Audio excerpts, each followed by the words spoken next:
Olá pessoal, boa tarde a todos. Meu nome é Heitor Moraes, eu sou aqui da Synnex Westcom Constor e gostaria de dar boas-vindas para todos vocês e a nossa maratona Open Source Dev continua.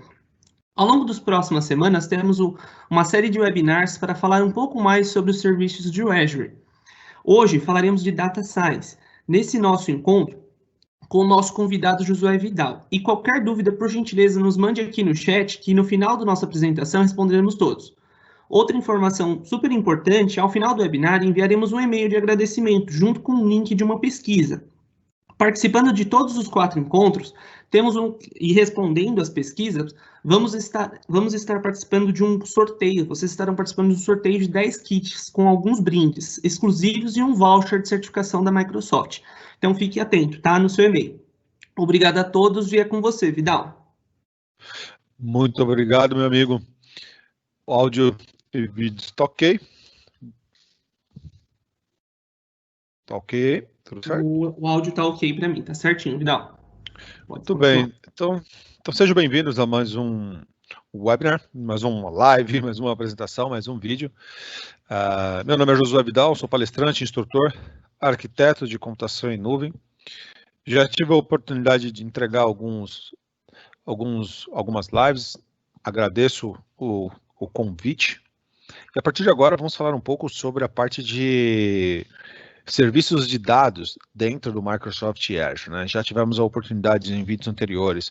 Se você não teve a oportunidade de assistir as lives anteriores, tudo isso está disponível, né, no canal do YouTube da Westcom. Então, lá tem um conteúdo Microsoft Azure Open Source for infraestrutura e um for inteligência artificial. E agora vamos falar um pouco sobre de data science, banco de dados, serviços de dados e qual que é o momento do Azure com relação a essa estrutura de dados e como que o Azure atende essa demanda, né? Na prática, quando falamos de banco de dados, quando falamos de dados propriamente dito, é de extrema importância deixar bem claro qual é o panorama atual, né, do ponto de vista seguinte. Até então, a informação, o dado, ele sempre teve a sua importância.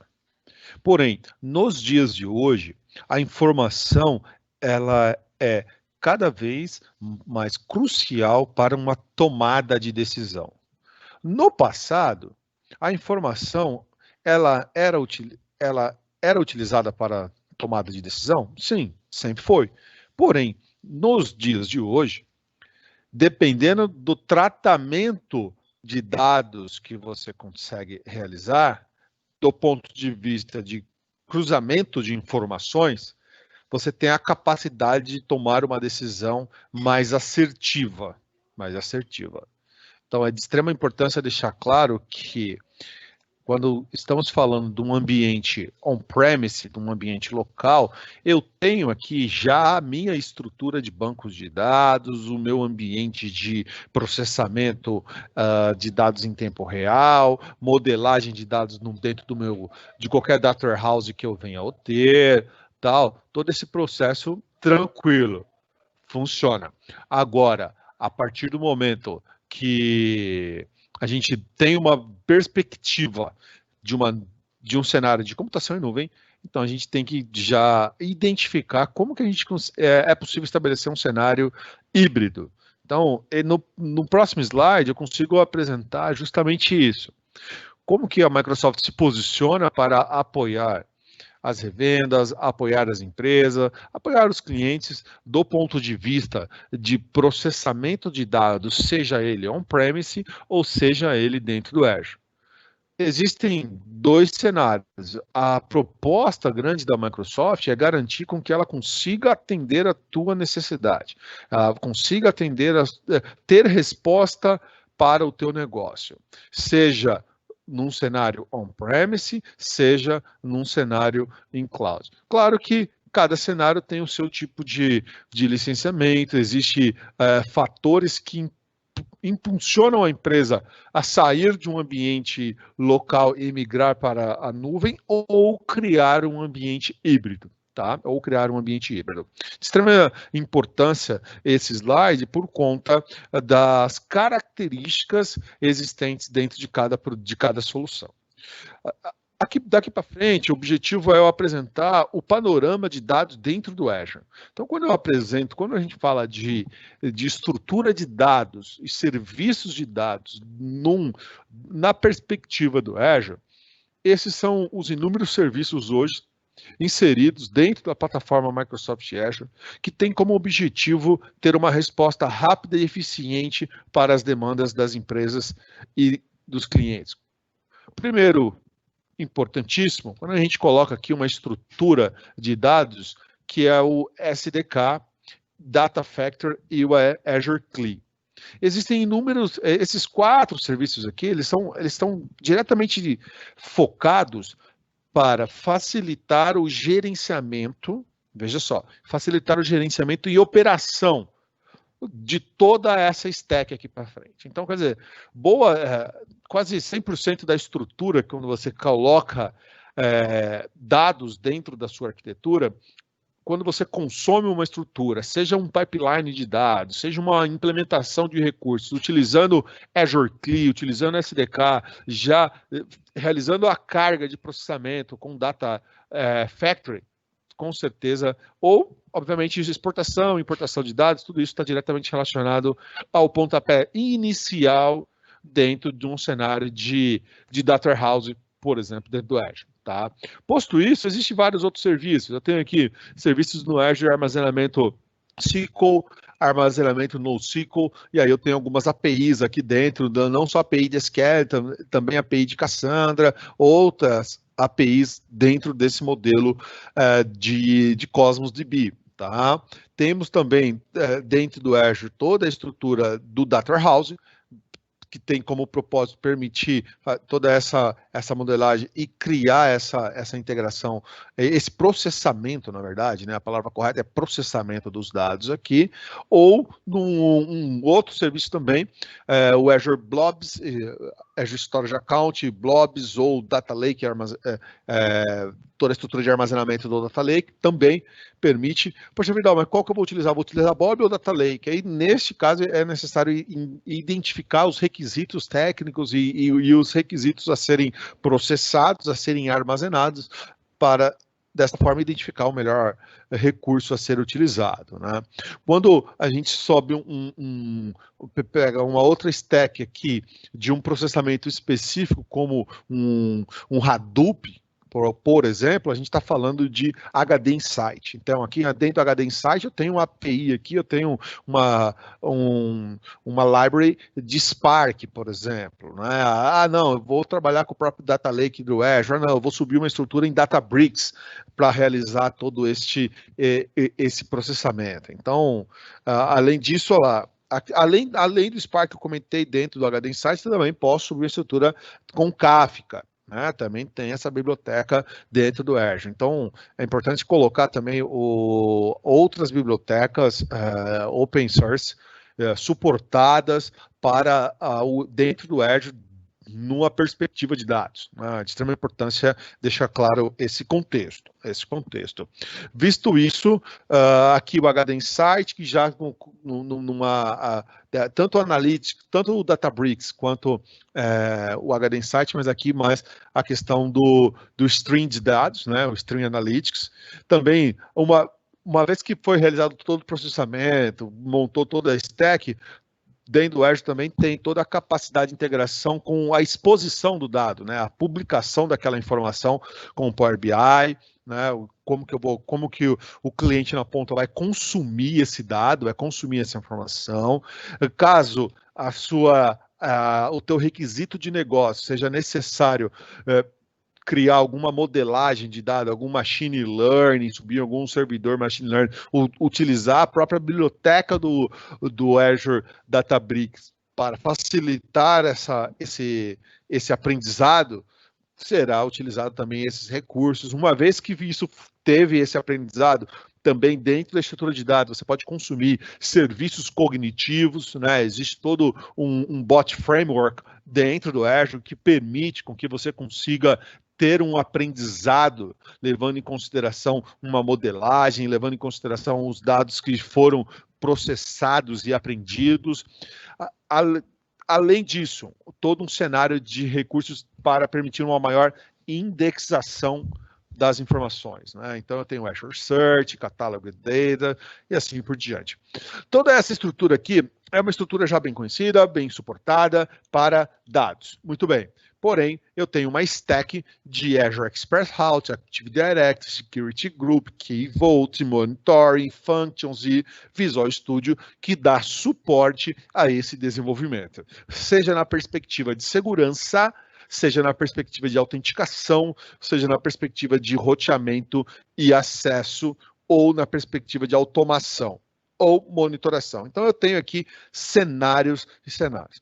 Dos próximos slides, eu tenho como propósito apoiar você que está dentro dessa maratona Dev a absorver maiores conhecimentos, ter um refinamento maior da arquitetura. Você, um ISV, quer chegar ali, implementar algum tipo de cenário de data warehouse dentro da tua estrutura, de data lake. Quais são as melhores práticas? Como que você vai desenhar uma arquitetura para esse cenário? Então, os próximos slides têm como esse propósito. Então, vamos lá. Quais são os cenários cenários comuns de Big Data? Cenários comuns de Big Data é bem comum Data Warehouse, né? Data Warehouse. Como que a gente estrutura um Data Warehouse moderno dentro do Azure? Como que dá esse posicionamento? É exatamente esse slide. Então, veja só. Eu tenho aqui uma estrutura onde é feito upload de dados, arquivos, mídias. Eu tenho dados estruturados e não estruturados. Seja uma aplicação de negócio, seja um website, aqui eu tenho logs. Então, veja só, eu tenho uma infinidade de dados estruturados e não estruturados. Muito bem. Uma vez que essa informação é carregada na aplicação, a aplicação faz o carregamento. Eu vou processar, eu vou carregar essa informação utilizando o Data Factor, que eu bem expliquei para vocês, a estrutura do Data Factor no início, ou Import Export, ou Azure Data Box, ou CLI. Então, a interface de entrada do teu carregamento de dados serão essas ferramentas. É de extrema importância você definir o que você vai utilizar, né? O que você vai utilizar. Uma vez definido isso, agora é feito a ingestão, né, do armazenamento. Eu tenho um data lake aqui que vai processar, vai tratar isso, vai limpar, vai tirar, vai correlacionar o que tem que correlacionar, vai aplicar algumas políticas para que esse dado chegue para uma área de processamento limpo, chegue esse dado já estruturado. Caso eu tenha informações aqui já estruturadas, isso é armazenado aqui, seja num SQL ou NoSQL, é realizado um data lake quando necessário e aí já entra no processamento deste data warehouse. Uma vez que processou esse data warehouse, uma vez processado, armazena o processamento e expõe isso. Aí é feita essa exposição. Então, Vidal, tá bom. Então, na prática, uma arquitetura de data warehouse, quando eu tenho a necessidade de realizar essa entrega dentro da minha aplicação, dentro do meu ambiente, eu posso considerar isso como uma arquitetura de referência? Sim, pode. Posso considerar isso como um blueprint de uma arquitetura de um pontapé inicial? Sim, é possível, ok? Passo 1, carregamento dos dados. Essas são as ferramentas possíveis. Passo 2, toda a parte de ingestion, né, armazenamento da ingestão. Passo 3, processamento. Passo 4, armazena o que processou. Passo 5, expõe. Né? Então, essa é a forma. Seja dados estruturados ou dados não estruturados. Essa é a estrutura. Vamos lá. Vamos falar um pouco, então, da transferência de dados. Dentro desse processo, como que se dá e quais são as tecnologias open source que permitem com que eu consiga conectar isso. Né? A transferência de dados é o processo, são as ferramentas, né, usadas para mover os dados da fonte para um destino inicial usado no processamento. Então eu vou utilizar, para realizar essa transferência, ou a internet, ou a VPN, ou o Express Route. Aqui eu tenho uma tabela Esse material tem como propósito ajudar no teu desenho de arquitetura, no teu refinamento, no teu processo. Do ponto de vista de latência, do ponto de vista de segurança, do ponto de vista de confiabilidade. Tá? ExpressRoute, para quem não sabe, é um recurso no qual permite com que você consiga estabelecer uma comunicação ponto a ponto do teu data center com o data center do Azure. Na prática é isso. Na prática é isso. VPN, todo mundo já montou a estrutura, já entende como é, e aí é o acesso público, propriamente dito. Existem recursos no Azure que permite com que eu faça a transferência de dados para dentro do Azure. Então, imagina o cenário que eu tenho a necessidade de realizar um upload de logs, de imagens, de arquivos. Pega uma empresa de call center. Uma empresa de call center, ela tem uma infinidade de PAs, né, ponto de atendimento ali, que possui as ligações e tem ali gigas e gigas, teras e terabytes de horas armazenadas de gravação. Muito bem. Eu preciso subir todos esses MP4 para MP4, MP3, o que for, para dentro do Azure, para realizar um processamento. Muito bem. São 50 tera. Como que eu faço o upload de 50 tera? Tem algumas estratégias, né? Eu posso utilizar o Azure Data Box. Azure Data Box é um serviço do Azure que permite com que é um appliance realmente, é um appliance que é entregue esse appliance para a empresa e a empresa faz o upload do dado, né? A partir disso a empresa faz o upload do dado. Toda a gestão é feita pela Microsoft, toda a logística, tem integração com os parceiros, reduz dependendo do volume de informação que você tem para ser feito o upload, facilita um tanto e nos dias de hoje está sendo bem utilizado essa estrutura. Caso contrário, você vai utilizar o HD mesmo, seja ele SSD ou seja HDD, tá ok? Ou seja HDD. Do ponto de vista de ferramentas de administração, ferramentas de linha de comando, existe aqui Azure CLI, Azure COP, AZCOP, PowerShell, existem inúmeras ferramentas que dão suporte para determinados contextos. Ou seja, qual que é a necessidade que eu preciso fazer a ingestão dos dados? Qual que é a necessidade que eu preciso, o que eu preciso, qual é a atividade que eu preciso realizar? Eu preciso fazer um gerenciamento aqui desse meu Big Data, eu preciso transferir dados para uma conta do Data Lake Analytics, tá ok? Então, eu tenho que saber a ferramenta certa que eu vou utilizar. Tá? No geral, a grande maioria do pessoal que trabalha com administração em Azure está aqui, né? Azure CLI, AZCOP, PowerShell. Mas do ponto de vista de administração, de copiar dados para Data Lake, otimização de Big Data e copiar dados para um blob ou do blob, essa tabela ajuda um tanto a ter essa visão. Essa tabela ajuda um tanto a ter essa visão. Então, aqui, do ponto de vista, eu tenho essa ferramenta aqui, ó, Polybase, por exemplo, ou ferramentas de linha de comando de Hadoop, é um outro cenário que permite que eu consiga aqui, ó. Aqui eu consigo entregar, copiar para o Data Lake, mas eu não consigo copiar do Data Lake, mas eu consigo realizar essa ferramenta e fazer uma otimização de Big Data, sendo que o Azure CLI ele não permite. Então são escopos para cada tipo de recurso, para cada tipo de necessidade, seja ela dentro de uma operação com Hadoop, ou somente uma instância de SQL a ser gerenciada, por exemplo, ok? Aqui, ainda, agora, é que aqui eu falei muito de ferramenta de linha de comando, né? Agora, aqui nesse slide, ele já traz um pouco mais uma estrutura diretamente focada em cima de Storage Explorer, ferramenta gráfica, ou portal do Azure, ou o Data Factory. Eu já tive a oportunidade de realizar alguns procedimentos utilizando o Data Factory.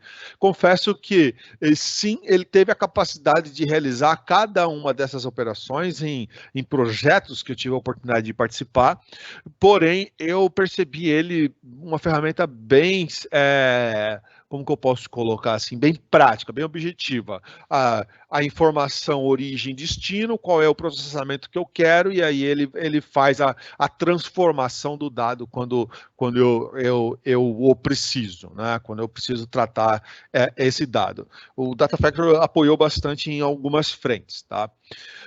Do ponto de vista de carregamento de dados, é isso, né? Então, quando a gente coloca ali o carregamento de dados, a do Azure Data Factory consegue se conectar com a origem, levar ao destino, porém, quando eu chego no destino, eu tenho toda uma fase de armazenamento, eu tenho que carregar dentro do meu Data Lake, montar toda a minha estrutura. E esse carregamento de dados é a tal da ingestion. Como eu falei para vocês, eu tenho como objetivo detalhar toda essa arquitetura e garantir que na ponta você tenha a capacidade de subir esse ambiente, né? Você sendo um desenvolvedor, você sendo um DBA, um ISV dentro dessa maratona dev aqui, né? Nosso grande objetivo aqui é ter um posicionamento, trazer essa visão geral de um cenário prático de arquitetura para que você possa aplicar já amanhã. Então, dando continuidade, eu tenho toda a parte de armazenamento de dados. Essa parte de armazenamento de dados aqui, dentro daquela arquitetura, é o ingestion, né? É o armazenamento, é a persistência do dado já transferido da tua origem para o destino. Desta forma, daqui para frente, eu tenho a capacidade de realizar o processamento dele, né? Ser consumidos pelos processamentos subsequentes, né? Tenho toda essa capacidade. O que eu tenho que levar em consideração? Quais são os requisitos de um armazenamento de arquivos, de dados? Eu tenho que levar em consideração o requisito de capacidade, desempenho, múltiplas camadas, vários tamanhos de objetos e replicação. Esses são os 5 elementos, os 5 requisitos que devem ser levados em consideração. Isso é exatamente o que nós chamamos de requisitos não funcionais, né? Quando eu falo de requisitos não funcionais, o que eu tenho que levar em consideração nessa arquitetura para armazenamento? A capacidade. Ela deve ser capaz de armazenar terabytes ou petabytes de forma econômica. Então, isso é um ponto importante. Quando a gente fala de desempenho, deve ser capaz de armazenar os dados recebidos de forma muito rápida. Tem que armazenar muito rápido. Quando a gente fala de múltiplas camadas, deve suportar o armazenamento de dados por longos períodos de tempo, né? Tamanhos de objetos, os objetos devem ser armazenados individualmente e a replicação deve fornecer replicação de dados que atenda às necessidades para combinar durabilidade, largura de banda e requisitos de governança de dados. Esses são os 5 requisitos de extrema importância dentro desse processo. Como que o Azure entrega isso? O Azure entrega esse tipo de armazenamento através do Azure Data Lake ou através do Azure Blob Storage, né? O Data Lake entrega ali toda a API REST, HTTP, para permitir essa interface de comunicação. Entrega também aqui, ó, essa tabelinha facilita um tanto a gente entender finalidade, seja do Data Lake, armazenamento para otimização de dados de análise de Big Data. Já o Blob está mais direcionado para armazenamento de conteúdo estático, para um uso geral com diversas finalidades, né? Em alguns projetos que eu sempre atuo, eu utilizo o Azure Blob. Sim, utilizo bastante. Ele me apoia no armazenamento de conteúdo estático, seja imagens, vídeos, texto, né? E os meus HTMLs, eu subo tudo para essa estrutura, tá? Agora, quando eu preciso da otimização de uma carga de dados de análise de Big Data, aí nesse caso eu já tenho uma estrutura já utilizando o Data Lake como armazenamento, né? Permite uma estrutura mais hierárquica, né? Ele já tem um sistema hierárquico de armazenamento, sem limites de tamanhos de conta. Aqui no Azure Blob Storage Account eu tenho limite por conta, eu tenho algumas limitações, porém, ambos cenários eu tenho toda uma redundância geográfica de replicação de dados, né? Eu tenho toda uma replicação geográfica, seja no Data Lake quanto no Blob Storage Account. Disponibilidade geral de estado do serviço também e Porém, um ponto importante, o Azure Data Lake não está disponível em todas as regiões, diferente do Blob Storage Account, que sim, está disponível em todas as regiões. Então, é de extrema importância, a partir do momento que você identifica a necessidade de subir um ambiente on Azure, você precisa identificar se esse recurso está disponível naquela região mencionada para o projeto. Posto isso, fica tranquilo e fica fácil avançar com o projeto. Muito bem. Agora, do ponto de vista de ingestão, já falamos aqui das capacidades de armazenamento de dados. Agora vamos evoluir aqui, então, para processamento, né? Como que se dá o processamento? Quais são os requisitos necessários para o processamento do dado? Deixa eu voltar um slide aqui para facilitar um pouco o raciocínio, né?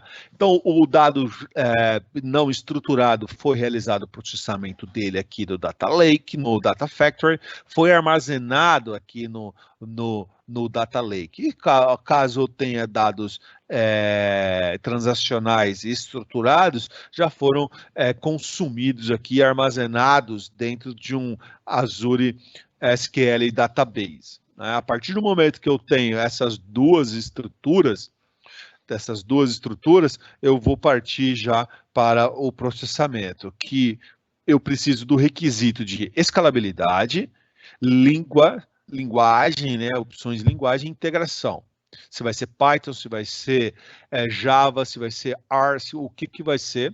A partir do momento que eu definir o tipo de linguagem, eu vou precisar definir a escalabilidade do processamento de dados, e a partir disso eu vou precisar também definir como que se dá a integração desse ambiente. A integração com o Azure Storage Account ou Data Lake, tá? Ou Data Lake. Posto isso, o processamento de dados é onde a limpeza, é onde acontece toda a estruturação, seleção e agregação dos dados são realizados. Então, todo o processamento de dados é o Data Warehouse propriamente dito, né? Os dados são processados em lotes, em preparação e carregados ali para essa estrutura de DW. Como que eu entrego isso? Eu preciso selecionar um serviço, seja o Azure Data Lake Analytics, o HD Insight com Spark, ou o SQL Data Warehouse, ou o próprio Azure Databricks, ou o HD Insight Wave, ou o HD Insight Wave Lab. Preciso identificar qual que é o que define um modelo ou outro, são os requisitos dessa tabela. Eu tenho que identificar os meus requisitos não funcionais. É autoescalável? Suporta a computação com pausa? Tem programabilidade? Qual é o modelo de precificação? Qual que é o paradigma de programação? Mistura dados, mistura declarativo, mistura dados declarativos com imperativos. Tudo isso está diretamente relacionado aos requisitos que ajudam na nossa tomada de decisão para o processamento de dados em lote. Tá, ok? Então, é isso na hora do cluster. Ou se eu vou selecionar todos esses serviços aqui, já adianto, né? Todos esses serviços são serviços gerenciados, né? São serviços PaaS, são serviços plataforma dentro do Azure, né? Dentro do Azure, tá? Ainda dentro do cenário de processamento de dados, preciso levar em consideração outros requisitos. Além desses requisitos aqui mencionados, dessa tabela, no seu levantamento, você tem que levar em consideração também o acesso ao Data Lake Store, se ele tem ou não, a consulta a dados relacionais externos, seja SQL, server, uma máquina virtual, uma estrutura, e se permite ou não queries no Azure Storage, né? Então, é de extrema importância facilitar esse processo. Ainda dentro de processamento, dentro dessa comparação de serviços, outros requisitos qual é o grau de granularidade, opa, essa eu engasguei, hein? Granularidade de escala horizontal, né? Até que ponto a escala horizontal ela possui ela é gradual para que você tenha a capacidade de crescimento horizontal, por trabalho, por cluster. Suporta escala horizontal rápida em menos de 1 minuto? Ou suporta um armazenamento em cache? Ou, dependendo da tua necessidade, você precisa de um armazenamento em cache, ou você precisa crescer horizontalmente para suportar o processamento daqueles dados. Tá, ok? Uma vez que você realizou este procedimento, aí você já está nessa estrutura. Então, quer dizer, você tem aqui toda o Azure Databricks, por exemplo, permite todo esse crescimento horizontal. Você pode ver aqui, ó, por cluster.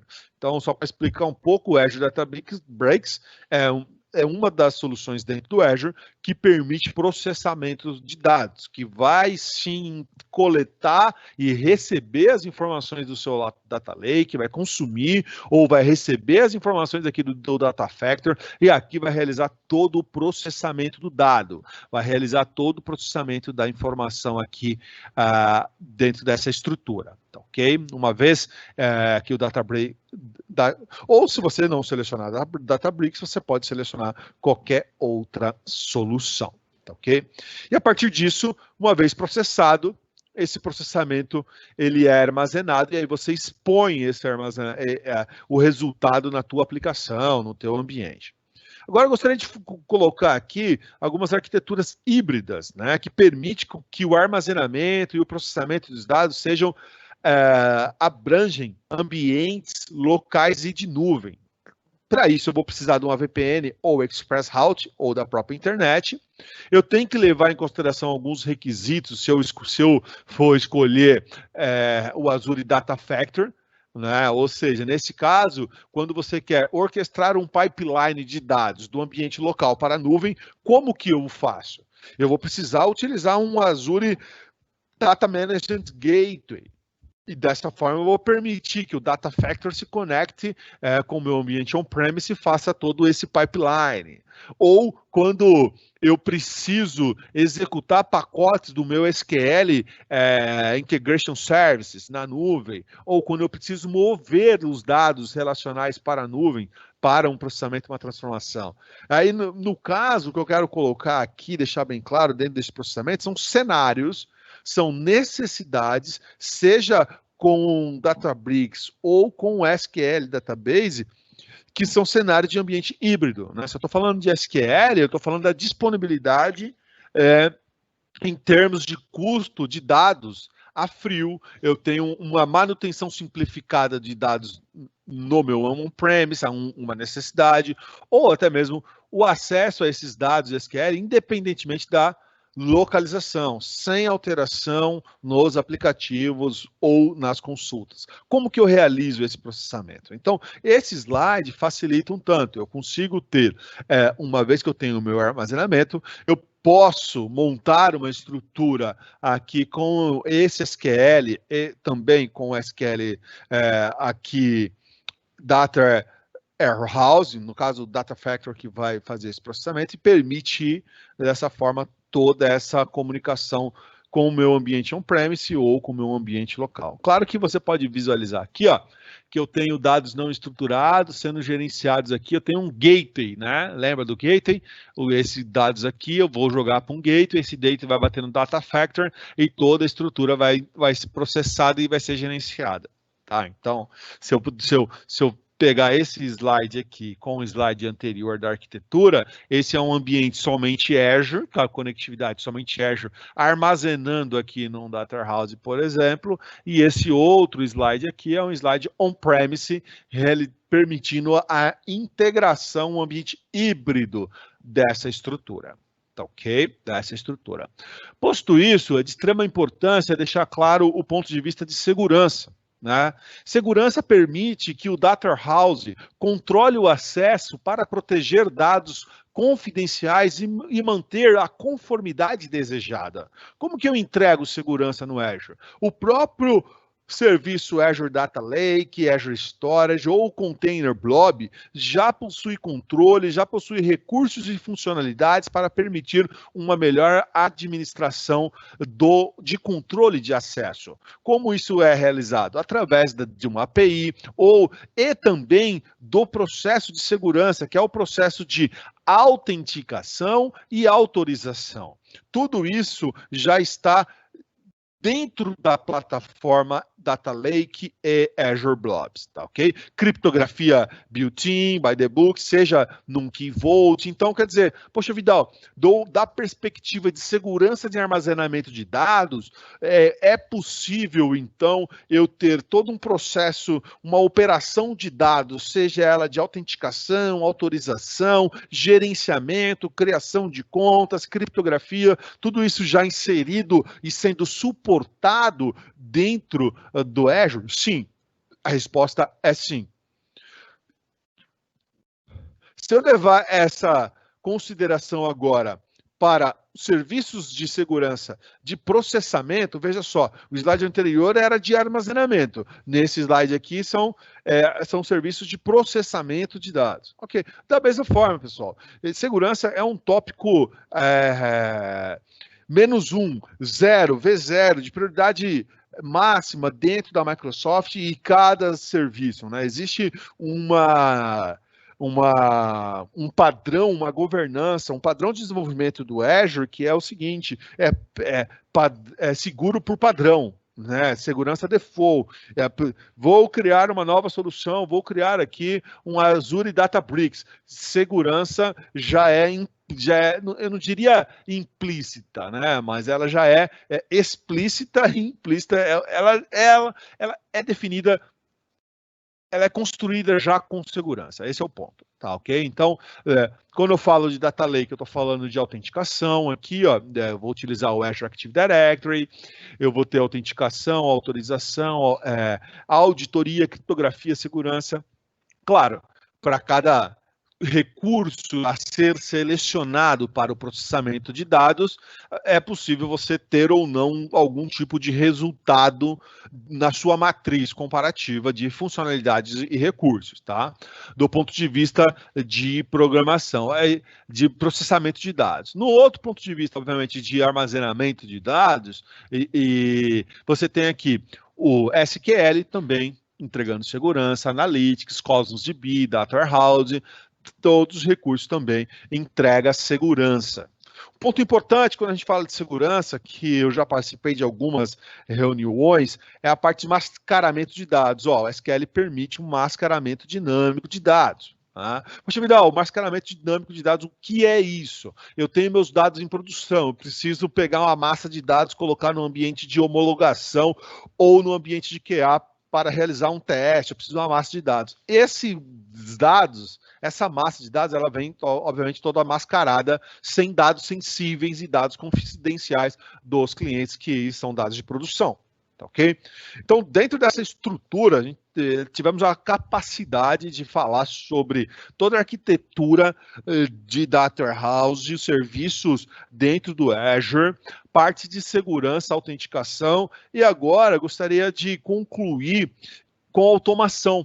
A automação dentro de um processo de dados no Azure, seja ele open source ou não, permite com que todos os componentes da solução do Data Warehouse sejam controlados, implementados e monitorados programaticamente. O que significa que existem cenários quando eu preciso fazer uma automação de processos, quando eu preciso realizar um gerenciamento de configuração, quando eu preciso realizar um gerenciamento de atualizações ou construir e implementar novos recursos, eu tenho o suporte do Azure para essa automação, seja através do ARM Template, que é um recurso dentro do Azure, seja através do Desire State Configuration, seja através de script PowerShell, script em Python, criando toda essa automação através do Azure Automation, através dos runbooks do Azure, ok? Então é de extrema importância deixar claro toda essa estrutura, porque nos dias de hoje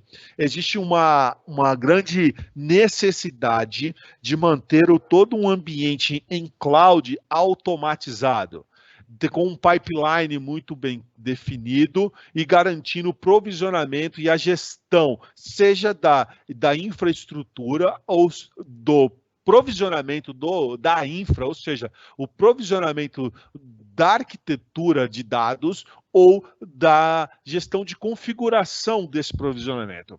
Por quê? Uma coisa é provisionar um data warehouse, uma coisa é provisionar um SQL, outra coisa é fazer a gestão de configuração, é configurar, é atualizar, é manter aquilo. São estruturas distintas, porém, dentro de uma automação com DevOps, é uma coisa só e você precisa garantir essa automação, tá bom? E monitoração? Tenho segurança, tenho automação e eu preciso monitorar. Monitoramento fornece insights sobre o status da saúde da solução do nosso Data Warehouse. Para isso, eu vou monitorar, vou fazer análise de métricas, vou descobrir, configurar e integrar as funcionalidades do Azure Monitor, né? Eu vou visualizar os eventos mais importantes dentro da minha estrutura. Então, não podemos, de maneira alguma, diminuir a importância da monitoração através de um serviço dentro do Azure, que é o Log Analytics. Permite com que eu consiga ter um refinamento dos dados. Dentro do Azure também existe um outro recurso para monitoração chamado Application Insight, que permite também com que eu tenha essa capacidade de avançar com as métricas de monitoração da minha aplicação, né? Além disso, também temos ali dentro do Azure a estrutura do Azure Monitor, garantindo esse refinamento dos dados, para que você possa entender os recursos de monitoramentos oferecidos, né, de ponta a ponta. Muito bem. Aí eu tenho cenários aqui, né? Cenários do Application Insights, que eu acabei de comentar, tanto uma estrutura de pipeline on-premise ou em cloud ou híbrido, né? Eu vou ter o monitoramento da aplicação, rastreamento até o código com falha, né? Poxa, então quer dizer que o Application Insight consegue olhar, monitorar a nível de código? Sim, consegue ter uma telemetria personalizada do código da minha aplicação. Ele vai falar que a query do banco está lenta, assim, ele vai te mostrar ali essa capacidade. Uma vez customizado, tendo essa estrutura, ele vai chegar nessa monitoração. E ele chega exatamente nessa monitoração através do Log Analytics, né? O Log Analytics é um recurso que dá suporte a ter um refinamento maior Por quê? O Log Analytics ele coleta dados, né? Ele é um grande... Imagine você, né, num cenário onde você tem inúmeros ambientes, inúmeros servidores. Você tem syslog para todo lado, né? Você tem Event Viewer para todo lado. Ok, muito bem. Como que eu saio do outro lado? Eu preciso consolidar todos esses logs, todos esses Event Viewer em algum lugar para que eu possa tomar uma decisão, entender o que está acontecendo dentro do meu ambiente. O Log Analytics é a ferramenta na qual vai permitir com que você tenha essa capacidade de entrega. É isso, né? Então, o Log Analytics é um grande centralizador desses logs e Event Viewer. Claro que no Azure eu não tenho ali um syslog ou um Event Viewer, mas eu tenho ali inúmeros recursos, né, inúmeros ativos dentro do Azure e que estão gerando logs, uma infinidade de logs, e esses logs estão sendo armazenados e processados dentro do Log Analytics, ok? Desta forma, eu tenho aqui o padrão do Data Warehouse moderno dentro do Azure, que entrega toda essa orquestração, entrega toda uma stack de segurança. Vocês viram aqui que eu coloquei aqui também a capacidade dos recursos, seja ele um Kafka, seja ele um Spark, a ser adicionado nessa arquitetura, garantindo o teu processamento de dados dentro do Azure. Tá? Então, do ponto de vista de visão geral, do ponto de vista de dados no Azure, era essa mensagem que eu gostaria de passar para vocês dentro dessa maratona dev. Era exatamente essa mensagem. Eu gostaria de saber se tem um espaço aqui para perguntas, né, para perguntas e resposta, e fico à vontade. Teve alguma pergunta aqui? Deixa eu me ver. Legal. Teve sim, Vidal. Ó, o Marcelo, ele até falou que teve um momento no slide que você conseguiu responder a pergunta dele, mas vamos Que retomar, legal. tá? Boa tarde, gostaria de que fosse comentado sobre algum case de sucesso, desde o sistema legado até o Power BI. Por exemplo, detalhando claro, de acordo com o tempo disponível que nós temos, as ferramentas e os fluxos utilizados. Grato. Eu acho que realmente eu respondi essa pergunta, porque essa Sim. pergunta ela é feita desde a origem até o Power BI. E eu apresentei o fluxo das ferramentas necessárias para esse tipo de implementação. Então, ali eu teve uma certa hora na apresentação que eu voltei e criei um ambiente híbrido, uma arquitetura híbrida de dados não estruturados, levando até um Power BI. Então, que é exatamente esse slide aqui. Posso até retomar ele, que é exatamente esse slide. Então, e da perspectiva de ferramentas, né, eu vou precisar de um gateway. Esse gateway vai se conectar com o meu dado no on-premise, no meu legado, vai pegar o dado do legado, vai jogar para um data factor, que o data factor vai ter um conector com um gateway. Esse data factor vai jogar para um data lake, que vai cair num processamento que vai armazenar no teu SQL e vai expor no Power BI. Essa é, digamos, um blueprint desse cenário apresentado, dessa resposta. Tá ok? Perfeito. É isso mesmo, nós temos só essa pergunta do Marcelo, tá? Eu queria agradecer a todos aí pela presença nesse webinar e principalmente ao Vidal por toda essa explicação e todo esse conteúdo que agrega muito para nós. Eu que agradeço a atenção de todos, muito obrigado e até o próximo vídeo. Tchau, tchau. Tchau, tchau.